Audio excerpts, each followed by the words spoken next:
सूत्रों को कंठस्थ कर सकते हैं। बड़े बड़े गद्यों को कंठ करना कठिन होता है।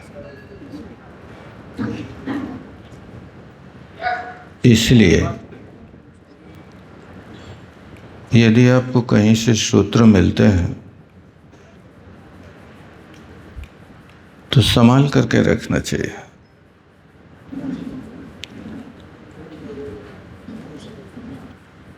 सूत्र बहुत कीमती होता है।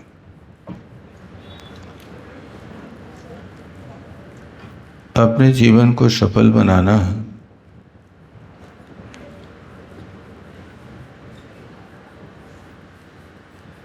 तो 100 वर्ष की उम्र के लिए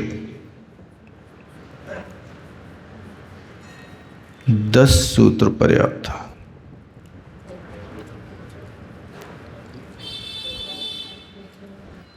उन 10 सूत्रों में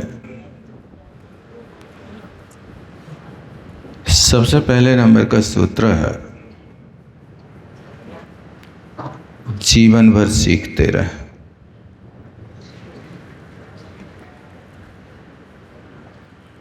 याद रहेगा, जीवन भर सीखते रहे।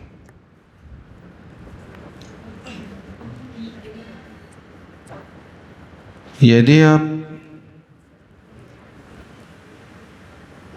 जीवन भर विद्यार्थी बने रहे, बहुत लाभ होगा।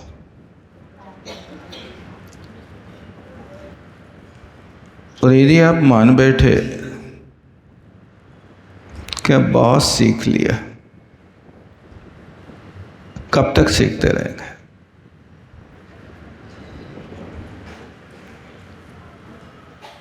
बस इतना ध्यान रखना,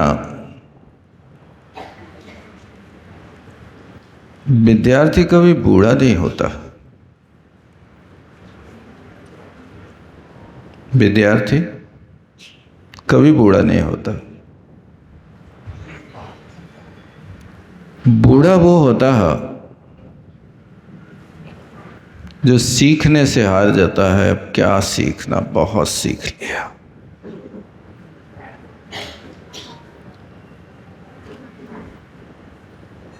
जहां कहीं भी आपके लिए कोई अच्छी बात मिलती है,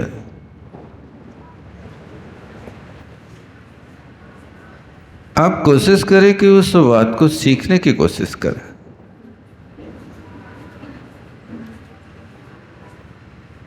आज का जमाना कुछ अलग है।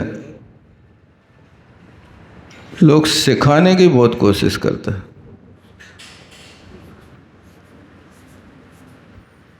हर कोई सिखाने तो बैठ जाता है, लेकिन सीखने के लिए बहुत पुरुषार्थ करना पड़ता है।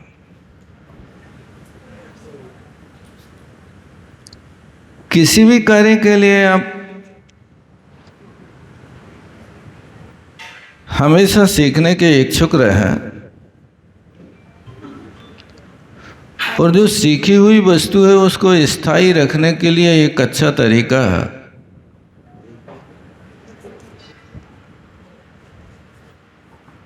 कि उसके प्रति कृतज्ञता ज्ञापित करते रहे।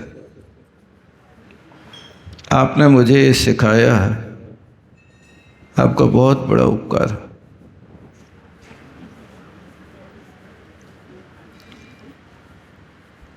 जो व्यक्ति सीख लेने के बाद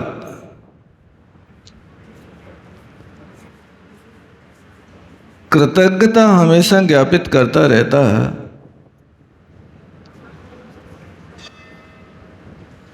वो व्यक्ति बहुत बड़ा विद्वान होता है।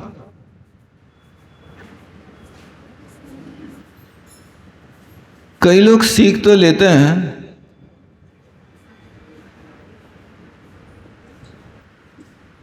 उस सीखने के बाद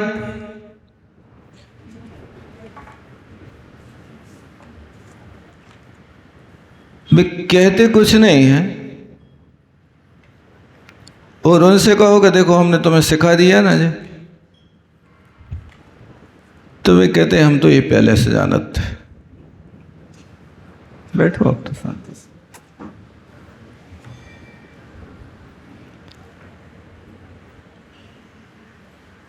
जो व्यक्ति पहले से जानता है, जबकि तुमने देखा है कि खिचड़ी कैसे पकाई जाती है, हमने इस व्यक्ति से सीखा। अब उस सिखाने वाले व्यक्ति के सामने तुम कहते हो कि हम तो ये पहले से जानते थे। इसमें कोई खास बात थोड़ी।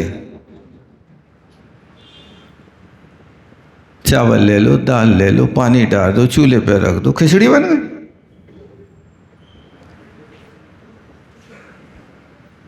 ऐसे ही बनती खिचड़ी, कोई हाथ थोड़ी डालता उसमें। लेकिन बेटा ध्यान रखना, यदि तुमने चावल दाल पानी चूल्हे पर रख दे हैं, खिचड़ी तो पक जाएगी, लेकिन लोगों का मन नहीं भरेगा। मन भरना है तो खिचड़ी बनाने की कला सीख लो। और जिससे सीखा है ना, उसका नाम लेते रहो। जैसे दौलत राम जी ने छेड़ाले लिखे ना, तो छेड़ाला के अंत में उन्होंने लिखा कि भैया ये हमारी बुद्धि ने काम नहीं किया। लघुधि तथा प्रमादत शब्द अर्थ की भूल। और वहां लिखते हैं कि बुद्धजन सीख, यानी हमने ज्ञानी जनों से सीख करके, बुद्धजन कवि से सीख करके ये ढाला लिखी है, छेड़ाला लिखी है। आज से सैकड़ों वर्ष पहले लिखी थी। और वो अंत में पंक्ति डाली थी कि लख बुद्धजन की भाख। भाख समझते? बुद्धजन कवि से सीख करके हमने छेड़ाला लिखी है भाई साहब। ये पंक्ति क्या सूचित कर रही है? एक कृतज्ञता ज्ञापित कर रही है कि हमने उनसे सीखा है। वो सीख करके जो हमने लिख करके तुम्हारे सामने रखा है, उसकी धन्यवाद हमें कम देना, सिखाने वाले गुरु को ज्यादा देना।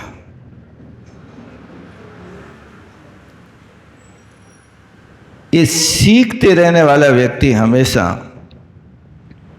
बहुत बड़ा विद्वान होता है। इसलिए जहां भी दो बातें सीखने के लिए मिले, वहां बड़े प्रेम से सीखना। और सीखने के बाद ये नहीं कहना कि हम पहले से जानते थे। और यदि सीखी सिखाई बात भी कहीं मिल जाए तो ये नहीं कहना कि ये तो हम पहले से जानते हैं, अब कहां सुने, ये बातें सुनते सुनते तो कान पक गए। गलत बात है। उस बात को भी यदि आप सुनी सुनाई बात को भी सुनोगे ना, तो कुछ ना कुछ नयापन लगेगा। सबके अनुभव प्रस्तुति करने की अलग अलग शैली होती है। इसलिए लिखा है, बातें तो सब एक हैं, कहने के हैं ढंग, सिके चना मीठे लगे नमक मिर्च के संग। बातें तो सब एक,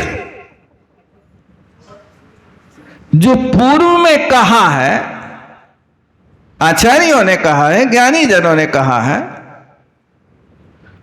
उसी बात को तो तुम्हारे सामने रख रहे हैं। कौन सी नई बात कर रहे हैं? जो भगवान ने कहा है वही तो कह रहे हैं।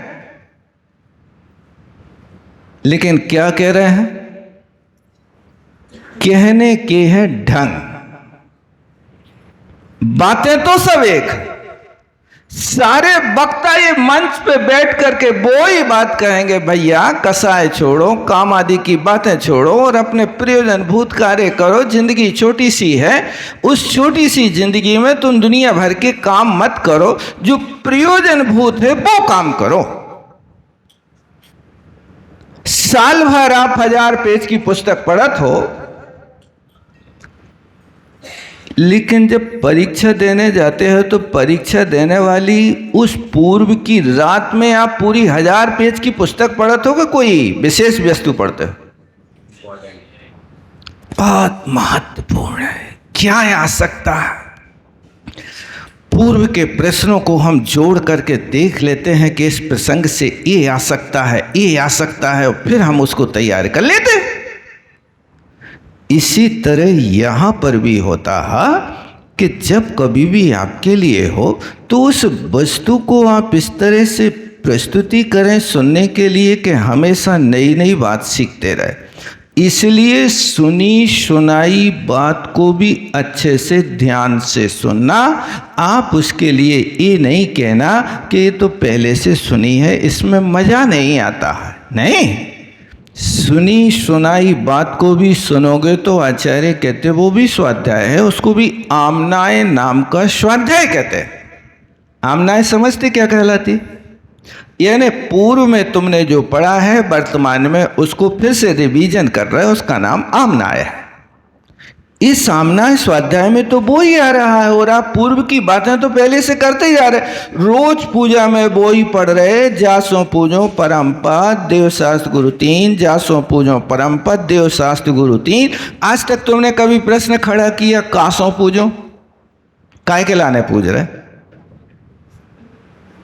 भी पढ़ी पढ़ाई बातें तुम्हारे जीवन में चल रही हैं, आगे सीखने की कोई बातें ही नहीं कर रहे। तो जो उन्हें 400 बरस पहले पंडित जी ने लिख दिया कि जासो पूजो परम पद, वो ही पंक्ति तुम पढ़ते जा रहे। तुम शुद्ध हिंदी भाषी हो, वो ढूढ़ारी भाषा में लिखा है, सो तुम्हारे पास वो ही चल रही, क्योंकि तुम्हारे पास किराए की भाषा है। तुमने नई भाषा को सीखने की कोशिश नहीं करी, नई बातें सीखने की कोशिश नहीं करी। इसलिए कोशिश करना। जीवन की सफलता का पहला सूत्र क्या है? जीवन भर सीखते रहे। बस इतना करना, प्रमाद नहीं करना। एक महानुभाव थे, बोले अरे महाराज कहाँ तक सीखत रहे, हमें तो इतनी सीखें मिल गई, इतनी सीखें मिल गई कि हमने उन सीखों की झाड़ू बना ली।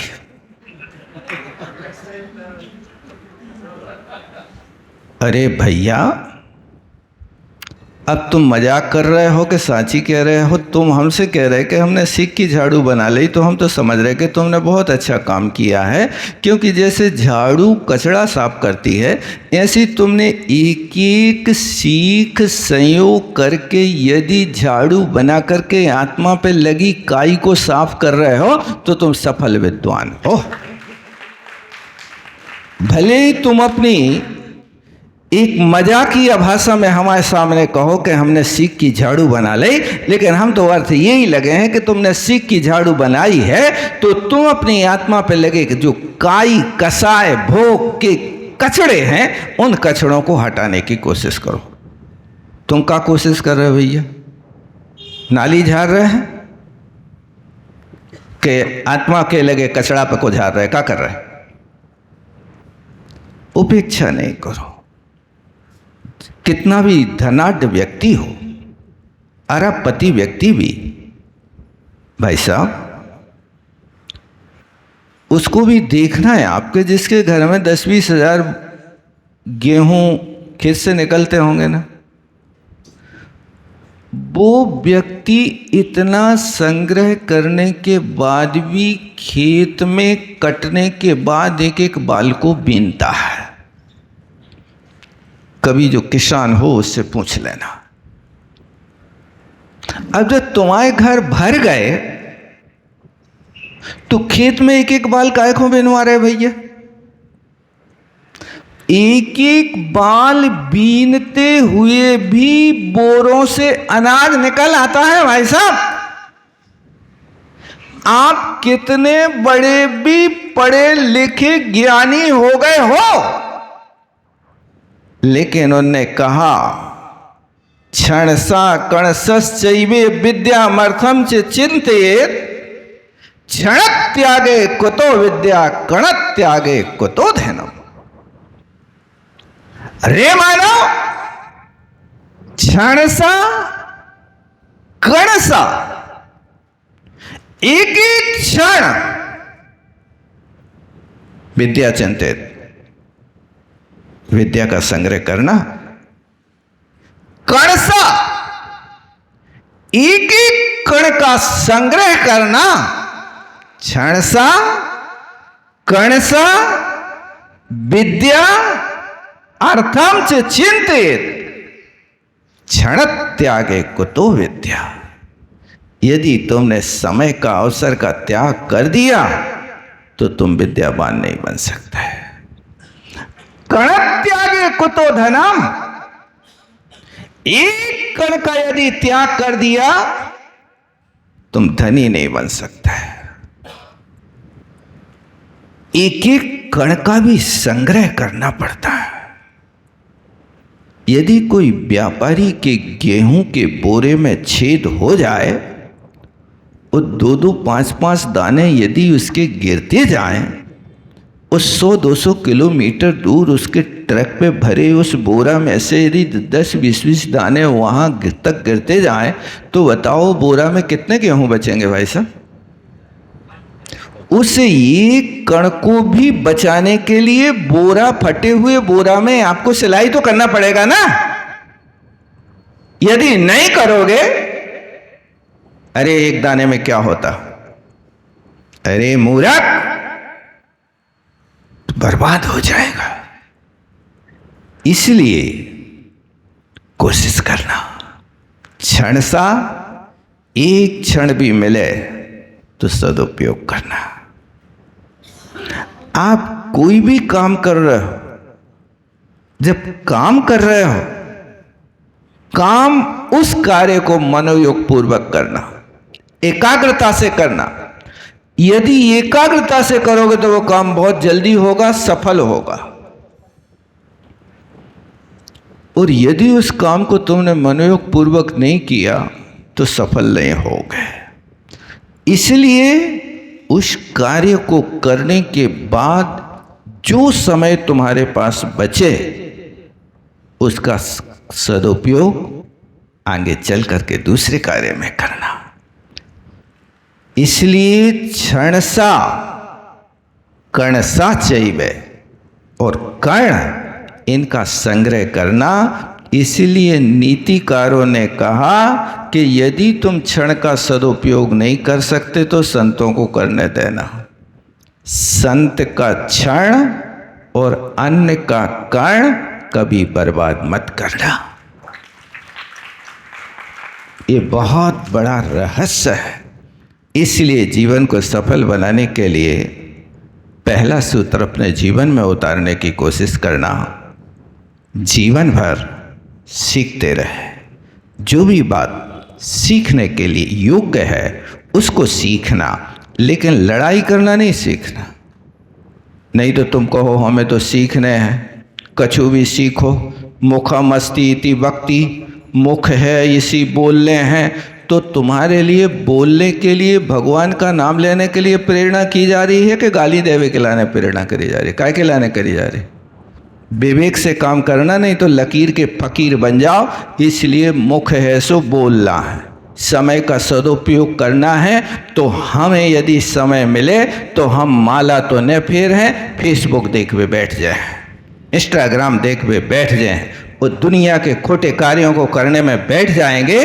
लेकिन अच्छे कार्य के लिए प्रेरणा दी जा रही है, खोटे कार्य के लिए तुम्हारे लिए नहीं कहा जा रहा। सीखना, लेकिन वो वस्तु सीखना कि जिसके सीखने से आपका कल्याण हो, आपके नए ज्ञान का विकास हो, आपके आचरण में सदाचार का जीवन खिले। उसी पौधे के लिए पानी दिया जाता है जिस पौधे के लिए आगे चल करके हम फूल और फल देख सकें। उस पौधे की रक्षा की जाती है, लेकिन जिस पौधे में हमें फूल और फल की आशा नहीं होती है उस पर पानी कौन देता है? गाय यदि दूध देना बंद कर देती है तो उस गाय को खली और भूसा कौन खिलाता है भाई साहब? बताओ। जब तक गाय दूध देती है लोग उसकी सेवा करते हैं, उसको खली चुनी खिलाते हैं और उसको पंखा में रखते हैं, लेकिन दूध देना जब बंद कर देती है तो उसको घर से निकाल देते हैं। इसी तरह यहाँ समय का सदुपयोग करना, लेकिन वो सदुपयोग करना कि जो तुम्हारे जीवन में सुख के फल और फूल खिला सके, ऐसा कार्य करना। जहाँ पर दुख के फल और फूल लगे उस कार्य को कभी मत करना। इसलिए जीवन भर सीखते रहना एक पहला सूत्र है सफलता पाने का। और दूसरा सूत्र है कि आप थोड़ा करें लेकिन श्रेष्ठ करें। क्या करें? थोड़ा करें लेकिन श्रेष्ठ करें। जब भी कोई कार्य करें, आप ज्यादा करना चाहते हो लेकिन हाथ कुछ नहीं लगता। मान लीजिए आपने स्वाध्याय किया, आपके सामने परीक्षा का सवाल आया, आप तैयार हो गए, सबने खूब दिल भर के परीक्षा दे दी, लेकिन उस परीक्षक का लक्ष्य तो था कि इस ग्रंथ का तुम्हारे लिए स्वाध्याय हो जाए। अब तुमने उस ग्रंथ का स्वाध्याय किया कि जो प्रश्न है उस प्रश्न के उत्तर को उस कॉपी से इस कॉपी पे नकल कर दिया। ईमानदारी से बताओ क्या करो तुमने? लक्ष्य क्या था तुम्हारे लिए परीक्षा लेने का? परीक्षा का अर्थ होता परिसमन्तात् ईक्षणम परीक्षा। सब ओर से उस ग्रंथ का आलोड़न हो जाए। जैसे आप दही को मंथन करते हो तो उस दही में से जहां जहां मक्खन है वो सिर्फ मक्खन निकाल के शेष को फेंक दे तो कि उस दही के एक एक कण में मथानी की ठोकर मार मार करके उसके कण को निकालते हो। क्या करते हो बताओ? क्या करते हैं? क्या उस दही में ऐसा है कि 5 लीटर दही में 1 लीटर 1 किलो मक्खन छिपा है? हम उसमें से ढूंढ ढूंढ करके मक्खन निकाल लेंगे? ऐसा तो नहीं होता ना। पूरे के पूरे 5 लीटर दही के एक एक कण को हम मथानी की ठोकर मारते हैं, घंटों घंटों मथते हैं, तब जाकर के वो दही मक्खन को छोड़ता है। लक्ष्य तो यही है कि आप ग्रंथ का अध्ययन करो। आप प्रश्न के सिर्फ लक्ष्य बना करके इसका उत्तर कहां मिलेगा? पुस्तक तो तुम्हारे हाथ में है, बड़े चतुर हो तुम, तो कहीं भी आकाश से खोज के लाओ, नकल तो मिल जाए तुम्हारे लाने।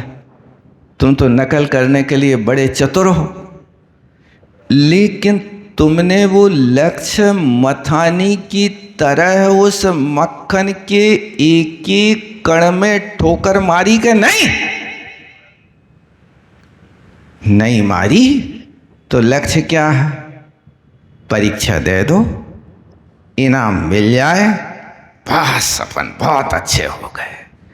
भैया इतने से विद्वान नहीं बनते, इतने से कल्याण नहीं होगा। ये परीक्षा तो बहाना है। तुम्हारे लिए जीवन में कुछ सिखाना है, ये लक्ष्य है, बाकी परीक्षा लक्ष्य नहीं है। तुम सीख जाओ, कि दही में से मक्खन कैसे निकालना, उस मक्खन को निकालने की कला सीखो। पहले ग्रंथ को पढ़ो, बुद्धि से वहां काम करो। हमेशा जरूरत नकल की नहीं रहती है, अकल की जरूरत रहती है। अकल से काम करोगे तो आप सफल होगे। एक बार की बात है भाई साहब,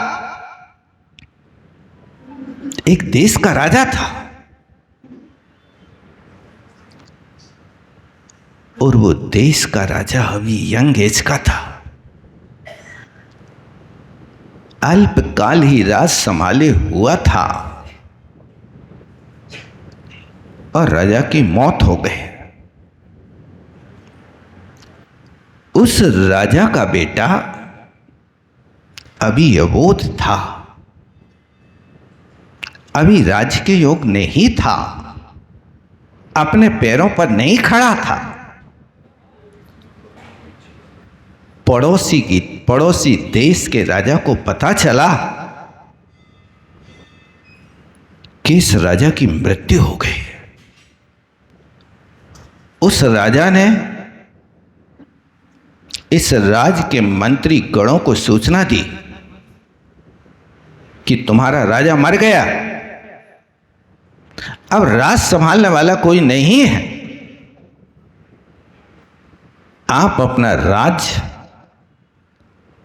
हमारे लिए सौंप दो। मंत्री बड़े होशियार थे। मंत्रियों ने कहा, राजा, अभी इस राजा का बेटा उम्र में भले ही छोटा है,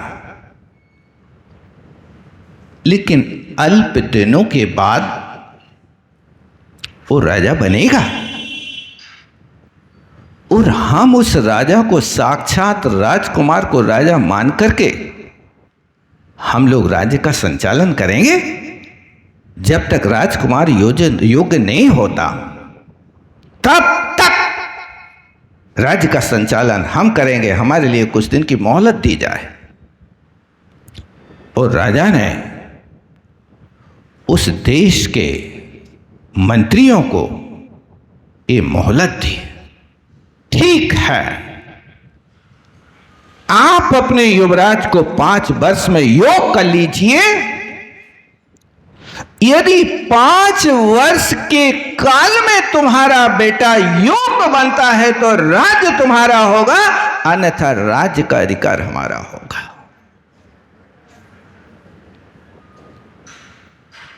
ठीक है, उस बच्चे को बहुत कुशाग्रता के साथ तैयार किया गया। 5 वर्ष का काल पूरा हो गया। राजा ने अपने यहां से खबर भेजी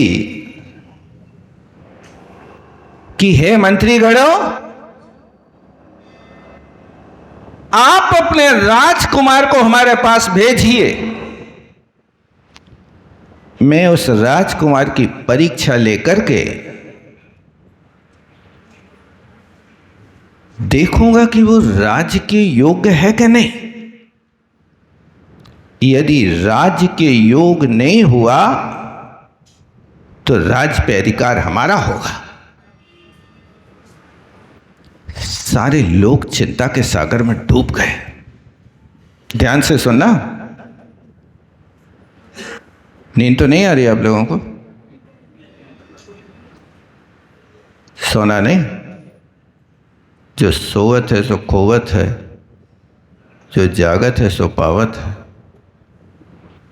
क्योंकि जो समय ही ऐसा होता है कि इस समय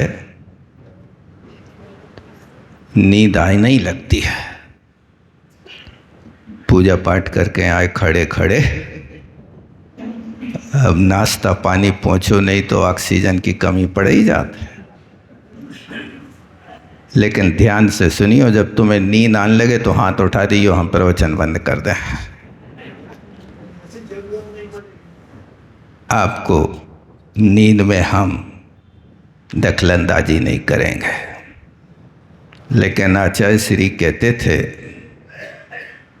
कि दो चीज़ें बड़ी निर्लज्ज हैं, एक निद्रा और एक वासना। ये ऐसी निर्लज्ज हैं कि भरी सभा में भी आ जाती हैं। सभा भरी है फिर भी नींद आ जाती है, सभा में हजारों बैठे हैं फिर भी वासना जागृत हो जाती है। इसलिए सावधान रहना, नहीं तो जो सोवत है सो खोवत है, जो जागत है सो पावत है। जागते रहना, बार बार जगाना पड़ता है।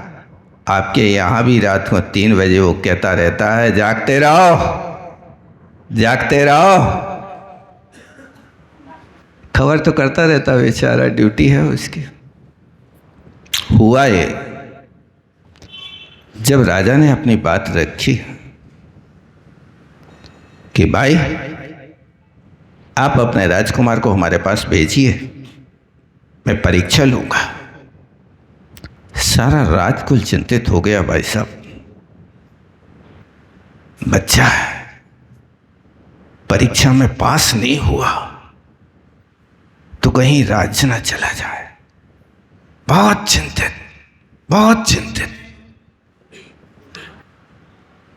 अब कल सुबह उसको उपस्थित होना है। आज शाम से राज रानी ने बच्चे को अपने पास बैठा ला। बेटा, राजा ये प्रश्न करे तो इसका ये उत्तर देना, राजा ये प्रश्न करे तो ये उत्तर देना, ये करे तो ये उत्तर देना। पूरी रात ना मां सोई, ना बेटा सोया, ना मंत्री सोए, क्योंकि अपनी वस्तु छिनती है तो नींद तो खराब होती है। और एक ऐसा अवसर है कि जो बाप दादों के हाथ की राज संपदा है, कहीं लुट ना जाए। प्रातःकाल हुआ,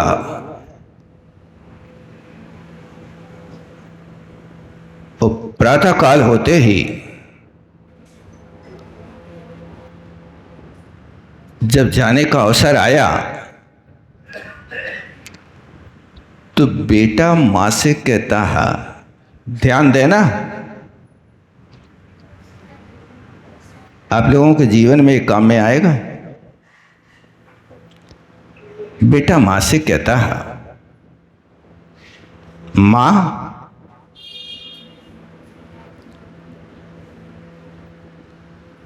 तुमने रात भर सिखाया, पुरुषार्थ किया, बिल्कुल सत्य है। मैंने सीखा, लेकिन इतना बताओ कि जितनी बातें आपने बताई उनमें से काश एक भी प्रश्न नहीं फंसा तो क्या होगा। ऐसे ही होता ना, लड़के नकल बना करके ले जाते हैं और जो नकल बनाई उसमें से एक भी नहीं मिल रहा तो क्या करें। वो लड़का कहता है कि यदि आपके पढ़ाए विषय में से यदि कोई प्रश्न नहीं आया और राजा ने कोई दूसरा प्रश्न पूछ लिया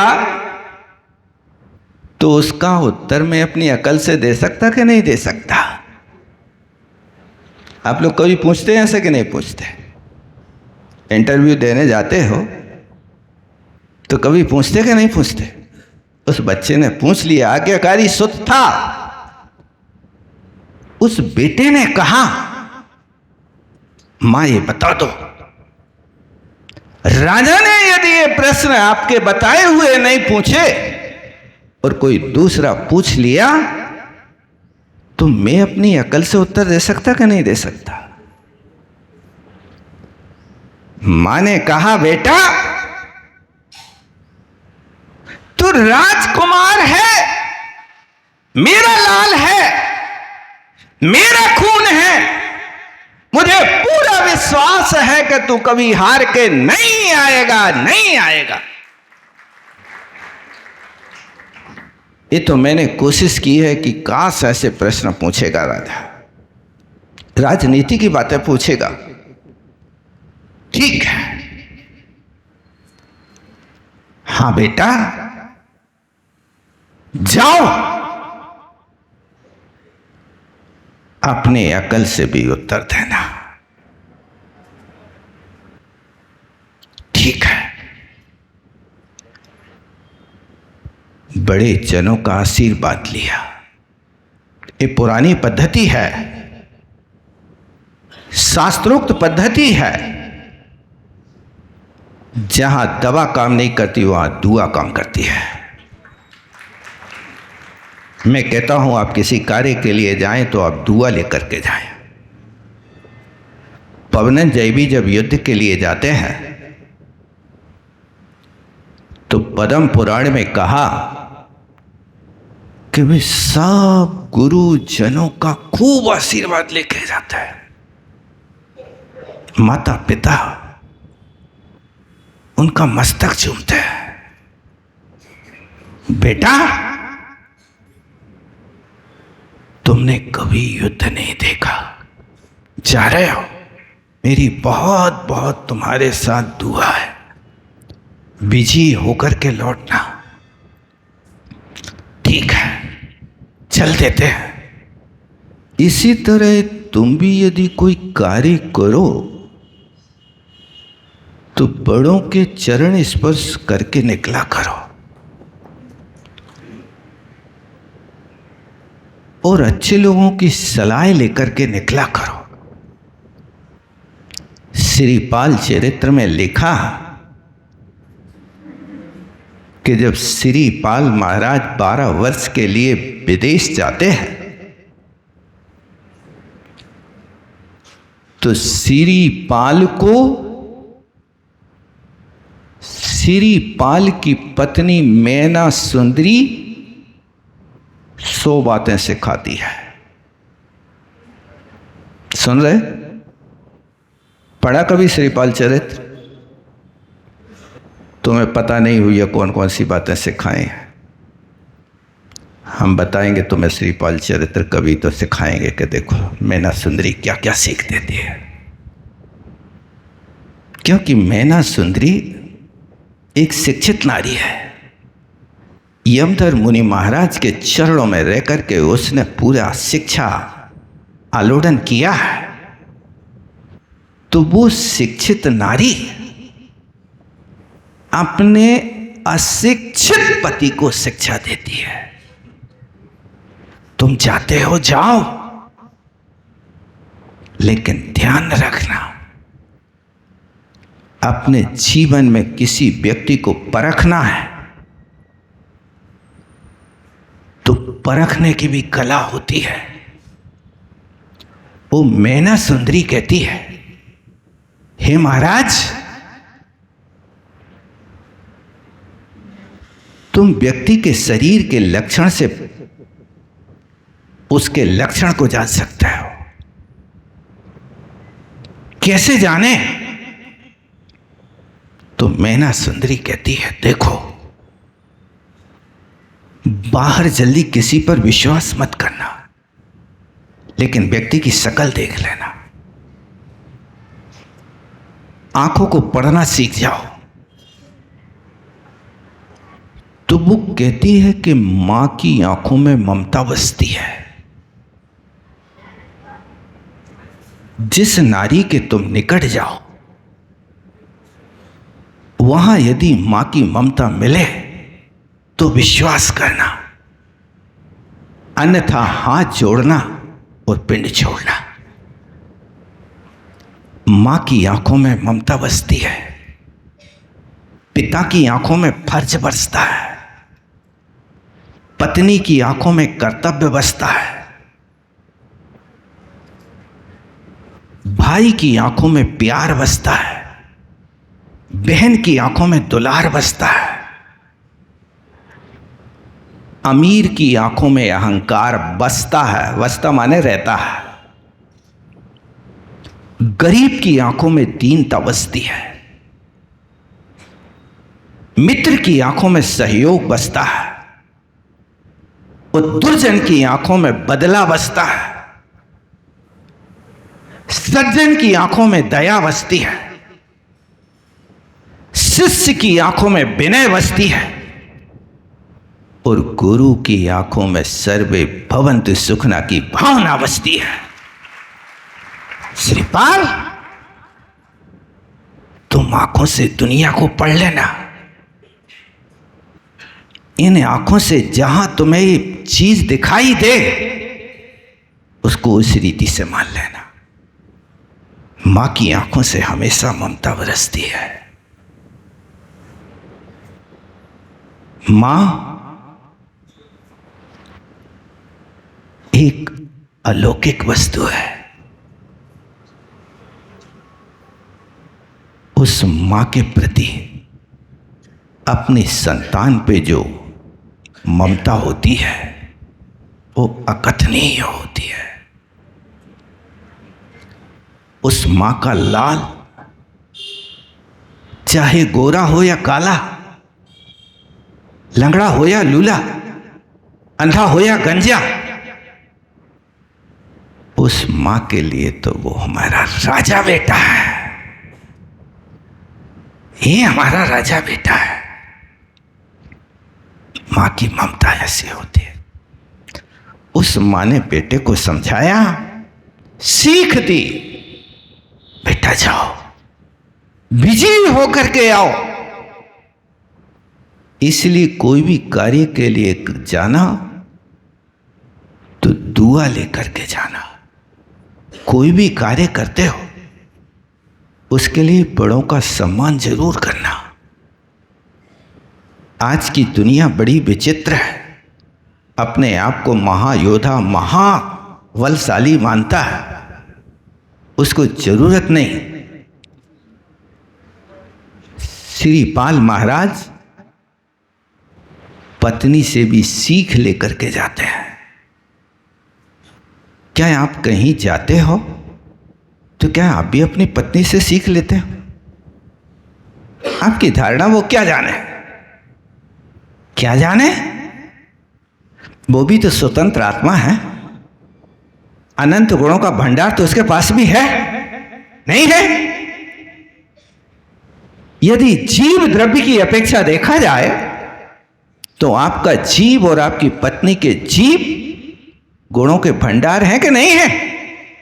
बस एक पर्याय ने बेस बदल दिया। कई स्थानों पर पुरुष से ज्यादा चतुर महिलाएं होती हैं। तुम दुकान चला सकते हो, गृहस्थी चलाने का तरीका तो उन्हीं के पास होता है।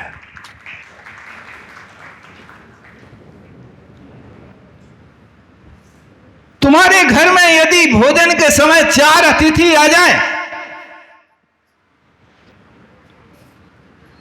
तो उनको कैसे संतुष्ट करना है वो तुम नहीं जानते हो। तुम तो बस ऑर्डर देते हो, नाश्ता ले आओ। कहां से ले आए? व्यवस्था करी है। अब वो भोजन बना था 2 लोगों के लिए, अब 4 आ गए तो कितनी होशियारी से दाल में पानी मिला के सबको खिला दिए तो संतुष्ट कर दिया। एक कला तो उन्हीं के पास है, तुम्हारे पास है कला? बस इतना है कि उस दाल में भले ही दाल का दाना एक ना हो लेकिन मसाला इतना डालेंगे कि तुम ओठ चाटते रह जाओगे। बेटा यही तो कला है। तुम कहते कुछ नहीं जानते। नहीं, हर व्यक्ति के पास कला। श्रीपाल महाराज अपनी मैना सुंदरी से सलाह लेकर के निकलते हुए, बहुत लंबी कथा है, समय पा करके बताएंगे। मैं तो आपको वो बताना चाह रहा हूं कि उस राजकुमार ने मां से दुआ ली, मंत्रीजनों को प्रणाम किया, सारे मंत्री गणों को संतुष्ट किया और परमात्मा की अर्चा की। किसी भी अनिष्ट आने वाले कार्य के लिए परमात्मा की अच्छी दिल से भक्ति करना, उस दिन तुम्हारे सारे अनिष्ट टल जाएंगे, कुछ भी नहीं होगा। और वो बच्चा गया भाई साहब, राज दरबार लगा था, 10,000 जनता बैठी थी।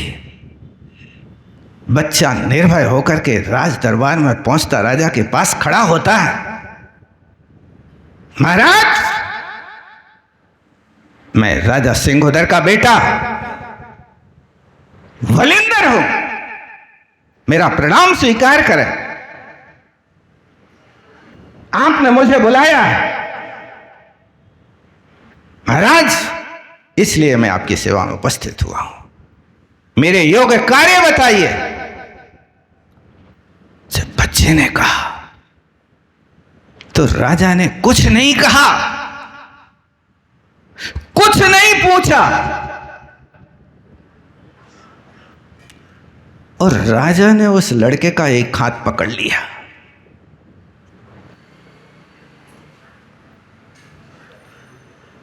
थोड़ी देर बाद दूसरा हाथ पकड़ लिया। राजा उस लड़के के दोनों हाथों को पकड़ करके कहता है, बेटा अब तुम अपनी रक्षा कैसे करोगे? जब तुम्हारे दोनों हाथ हमने पकड़ लिए, तुम्हारी रक्षा का क्या उपाय है? उस बच्चे ने एक बहुत गजब की मुस्कान ली। मुस्कान आता आप लोगों को? आता कि नहीं आता? बहुत प्यारी मुस्कान।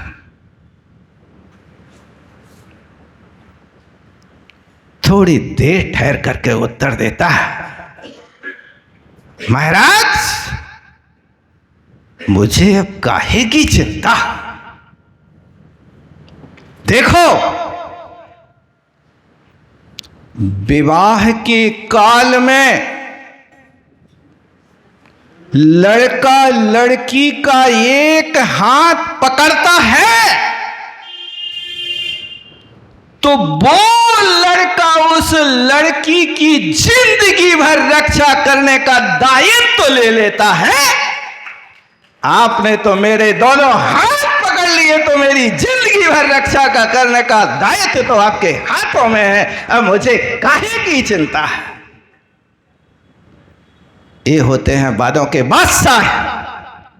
जो युद्ध से नहीं जीते हैं वे बातों के बादशाह बना करते हैं, बातों से जीत करके और राजा के यहां अपनी बात प्रस्तुत करती है। जब तुमने दोनों हाथ पकड़ लिए, एक हाथ पकड़ने पर जीवन भर रक्षा करना पड़ता। जीवन भर रक्षा करते कि नहीं करते? आप लोग विवाह में एक हाथ पकड़ते कि दो हाथ? एक ही पकड़ते? पता नहीं है, याद नहीं है, भूल गए आप?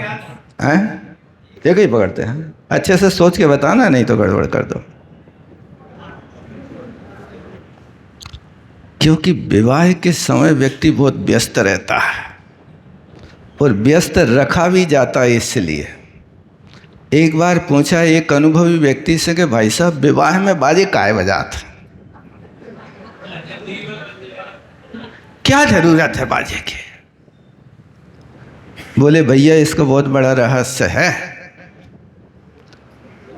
विवाह में बाजे इसलिए बजाए जाते कि दूल्हा कछु सोच के नेमिनाथ की तरह वो लौटने जाए, इसलिए उसका दिमाग यहाँ लगा के रखते हैं नाचते कूदते के बेटा तू इसमें व्यस्त रह, जब तक तेरा पानी ग्रहण नहीं हो जाएगा तब तक तेरे सामने से ढोल नहीं हटेंगे, ये नाचने वाले नहीं हटेंगे, ताकि तेरा दिमाग यहाँ बाजों में लगा रहे और वहाँ वो दस्तूर पूरा हो जाए और यहाँ मूसर बदल जाए, फिर तो जिंदगी भर के लाने तो क्या हो गए? आप हो गए।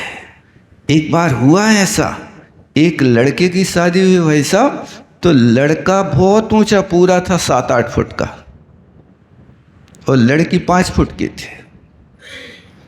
तो उसके मित्र ने कहा, यार दुल्हन तो तुम्हारी बहुत छोटी है, जम ही नहीं रही। सो दूल्हा समझदार था, कहता भैया आप जितनी छोटी ऊंची अच्छी है। उस व्यक्ति ने समझदारी से काम किया और देखो लड़का हंस रहा है, लोग वाग हंस रहे हैं। आप लोग समझ रहे होंगे कि हमारी निंदा कर रहे हैं। निंदा नहीं कर रहे हैं, हम तो ये बता रहे हैं कि उस लड़के ने पाणी ग्रहण का उदाहरण दे करके अपने दोनों हाथों को छुड़वा करके और राजा से राज तिलक करके अपना राज्य पद ले लिया। आज कितनी बातें सीखी आपने भाई साहब? कौन कौन से? जीवन में पीछे वालों को सुना पड़ता कि नहीं पड़ता? आवाज आती कि नहीं वहाँ पर? क्या है? जीवन भर सीखते रहो, याद रहेगा ना जीवन भर। और दूसरी बात क्या है?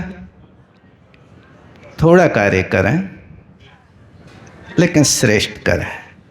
और श्रेष्ठ करें तो इस लड़के को याद रखना है आप। समय हो रहा है, आज इतना ही रखते हैं। बोलो आचार्य गुरु और विद्यासागर जी महामुनि महाराज।